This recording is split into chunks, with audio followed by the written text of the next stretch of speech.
YouTube. This is your girl BG, and today we're gonna make Loco Moco. That's one of my favorite Hawaiian dishes. It is so easy. If you guys never been to Hawaii, don't feel bad. Once you make this dish, you'll want to travel there for sure. So first thing I'm gonna do, I'm gonna go ahead and get my onions sliced up. I'm not gonna use a lot again because my husband does not eat onions, so I think 3 rings should be enough. You can go ahead and get those separated. It's best to go ahead and prep this stuff early if you're able, but hey, I just decided last minute I was going to cook these. So I'm going to take these onions and I'm going to throw them in my hot skillet.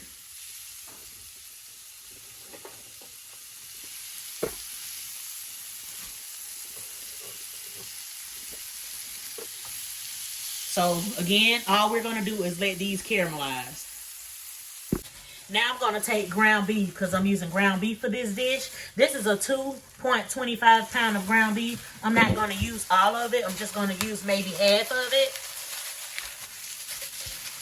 Because this dish, like I said, you're just making small patties and you're not gonna need a lot for it. So, and when it comes to seasoning, do not over season this. You want to let it simmer and soak up all of the season. So I'm just going to use only a few seasonings. Just some seasoning salt, some black pepper, some salt, and some onion powder. Now, I just want to let you guys know ahead of time, I'm not one of those cooks that use every season in the cabinet, which I do have it. Sometimes I just feel like the dish doesn't require onion powder, garlic powder every time you cook. You want to keep this simple. Trust me, the meat, once you make that gravy, that meat's gonna soak up that seasoning.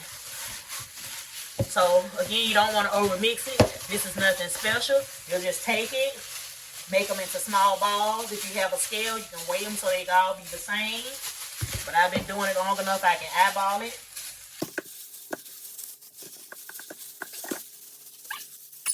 So you get, again, this is all you're going to do. Flatten it out like this.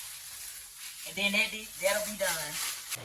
Now my onions are caramelized just enough. I'm not going to overdo it. So I'm going to go ahead and pull these out. I wish you guys could smell it.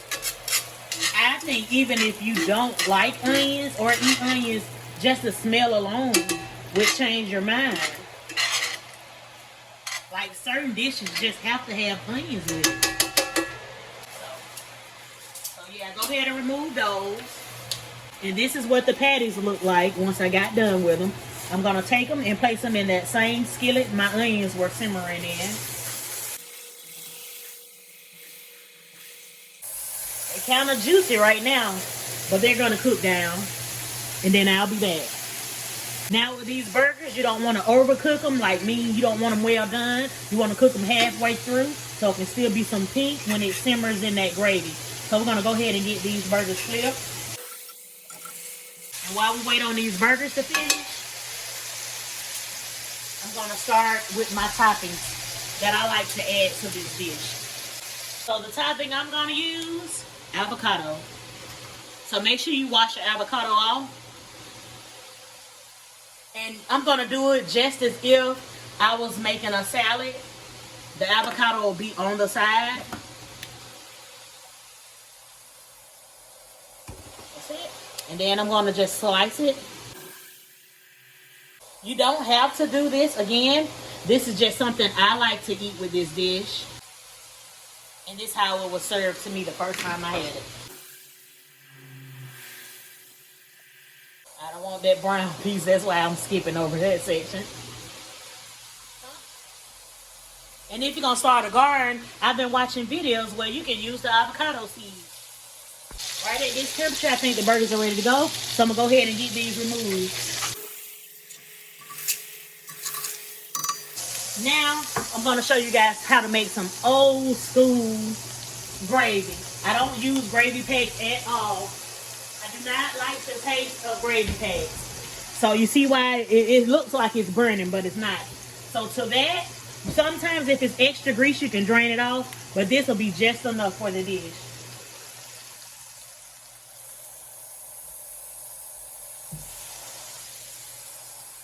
I'm gonna use 2 tablespoons, maybe just a little over 2 tablespoons. And to this, all I'm gonna add is black peppercorn.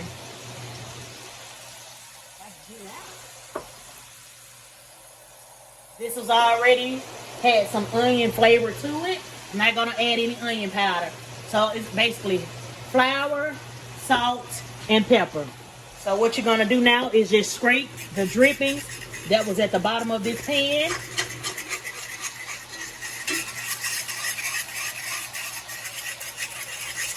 Don't worry about it. If you think it's burning, it's not. When I tell you this smells good, this smells good. All I'm doing is getting all the drippings at the bottom. Now you can go ahead and add your water. And you can make it as thick or as loose as you like. But you want to have it loose starting out because you got to add that ground beef in there. And it's going to have to cover it so it can finish cooking. So making this kind of gravy just takes a little patience. You're just going to keep doing this because you don't want any lumps in here. Keep doing it. All this is flavor.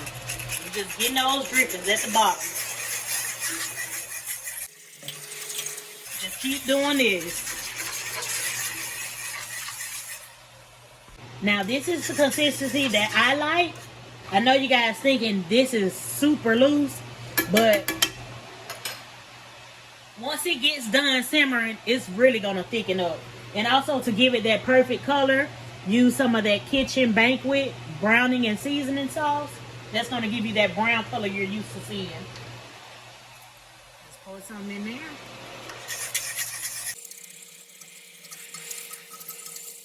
Just a little bit more. Again, that's to your liking. You can taste it.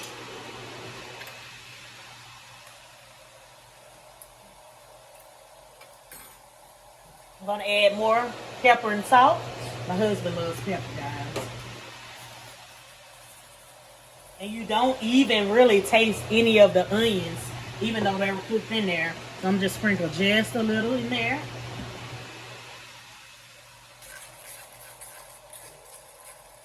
And give it another stir. And as you see, there's not any lumps in here of flour or any of that. So now I'm going to place my ground beef patties in there. You see they're leaking because they weren't done all the way. That's the way that I like it. All you do is take them and place it in there.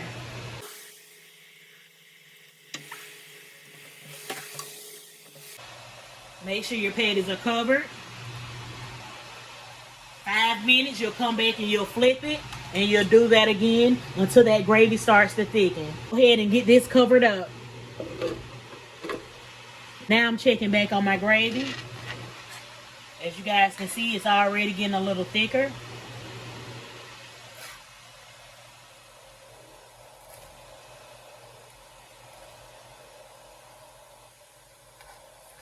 Just do that a couple of times. Put it back on there. Now this is how I like my gravy, guys. You see how it's thick? It's sticking to the spoon more. So what I'm going to do, I'm just going to scoop out me. I need something bigger than that. I'm going to scoop out me a couple of tablespoons. And I'm doing this because, you know, those onions that I caramelized earlier, I'm going to sit them in that gravy. Since my husband is not going to eat it with onions at all, guys. So all I'm doing is just removing enough so I can soak my onions in. So I'll be able to add it to my plate. We can cover that back up. And while I'm waiting, this is basically almost done. I got my water boiling. I'm using the rice in the bag. And trust me, guys, it's not a big difference at all. This way just saves me time when I'm in a rush. So I'm going to use the basmati success rice. And this is what I was telling you guys about the onions. All I'm going to do is just scrape these onions in here so I can place them in the microwave to warm. And again, this is because I'm only eating mine on the side. Oh my gosh, I wish you guys could smell this. What I gotta do is just drop the rice in here. Let it cook for about 7 minutes. Take it out and it'll be ready to serve. Guys, this is the last part to this famous Loco Moco dish. So now I'm gonna cook the egg. And again, it's gonna be over easy because that's the way it was served to me. But I'm pretty sure you can do over easy or sunny side up. Now once these eggs are done, I'm gonna go ahead and plate this dish so you guys can see how delicious this meal looks.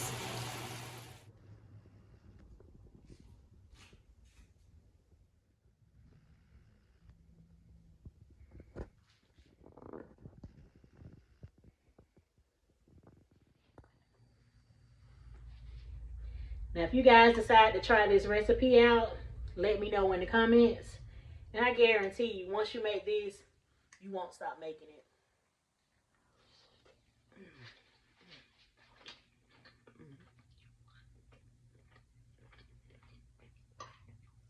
See how those eggs are running?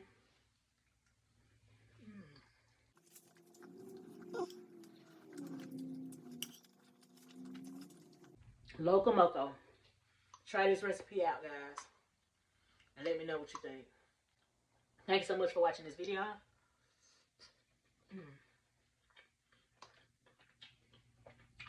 Like, comment, and subscribe.